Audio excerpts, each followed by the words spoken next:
I don't see any upside in this being strung out through the summer. Do you?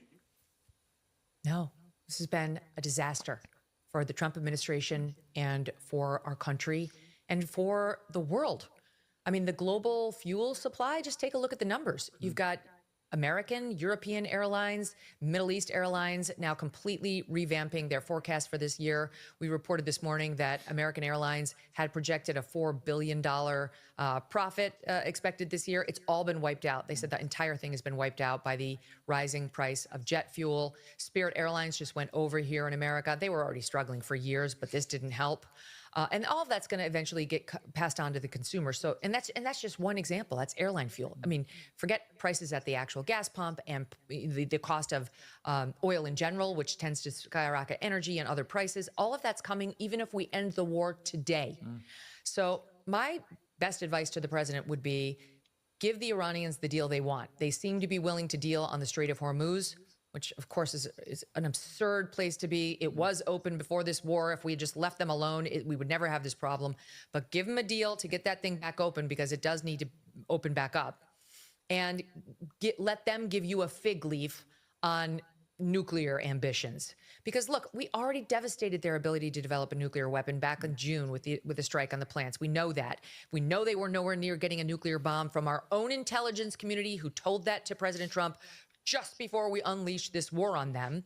So we don't need much from the Iranians on that front. They haven't gotten better able to produce a nuke as a result of this war. Just get out. Let them give us some stupid fig leaf that we can declare as somehow a victory. Oh, it's better than Obama's joint, agreement. And reopen the strait, which is the number one thing. You did decimate pieces of their military. Great. Call it a win. This is a nightmare. We don't have to get into the specifics. But get out. Just get out. And what you can see, Piers, is he knows that. He knows that. But the Iranians know it too. And they won't just bend the knee. And Trump is not used to being in this position. He's used to bullying his way out of everything. And these guys cannot be bullied. And he doesn't know what to do. He's great at shit talking, and he's really not great at winding up wars. I've said this for a while that he starts now. by choice. That's what we're learning. Yeah. I've said this for a while now. Trump is so used to just bullying people that he thought he was going to go into Iran and he was going to just bully these people, and they were just going to bend the knee and fold under pressure. It's not going to happen. This isn't Venezuela. It's not going to happen. These people are not going to fold.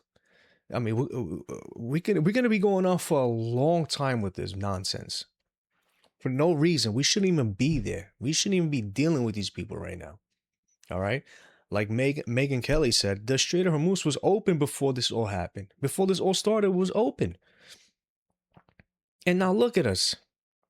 Now, listen, I'm not a fan of these two people here. I'm not a fan of Piers. I'm not a fan of Megyn. I'm not a fan of these people. But Megyn does have a point. I mean, the Strait of Hormuz was open. I mean, everything was just flowing. Everything was just, peachy. And Trump decided to go into Iran and drop bombs and start this war. For what? For what? What was the reason behind it? Now look, he can't bully himself out of this. He can't. This isn't Venezuela, okay? This isn't a 24-hour mission. These people are willing to go to the end. They're not going to cave. They're just not going to cave. It's not going to happen. Trump made a huge mistake going into Iran. He should have never gone in there. Never. And eventually, we're going to pay the price for this. Us, the American people, we're going to pay the price for this stupidity. All right? We had no reason being in there. The Strait of Hormuz was open. Everything was flowing, business as usual. And then he decides to go in there and start this war. For what? For what? I don't know. I don't know. I still don't know, because we're the ones who are hurting here. Okay? This was a huge mistake. And everyone who's advocating for this war, maybe 10, 15 years down the line, they're going to realize this was a mistake.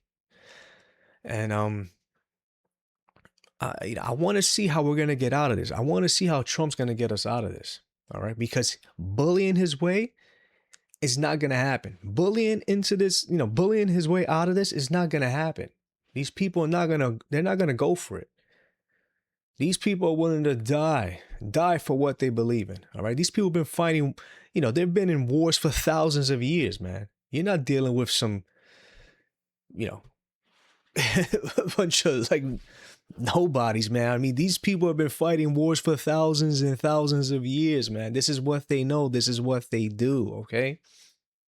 Bullying tactics are not going to work. You made a huge mistake, Trump. So, regardless of the fact of how, whatever I feel about these two, she does have a point. I mean, she is right. This was a mistake. We should have never gone on this war. And, the shit almost would be open right now. We wouldn't be paying $5-6 a dollar, for a gallon of gas. But here we are. Here we are.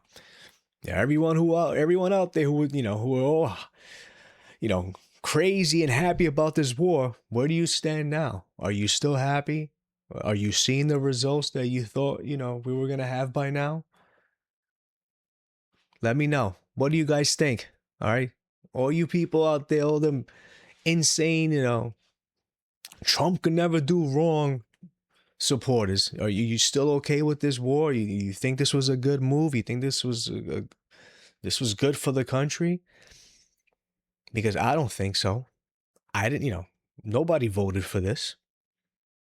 This was a mistake. Should have never happened. Should have never happened.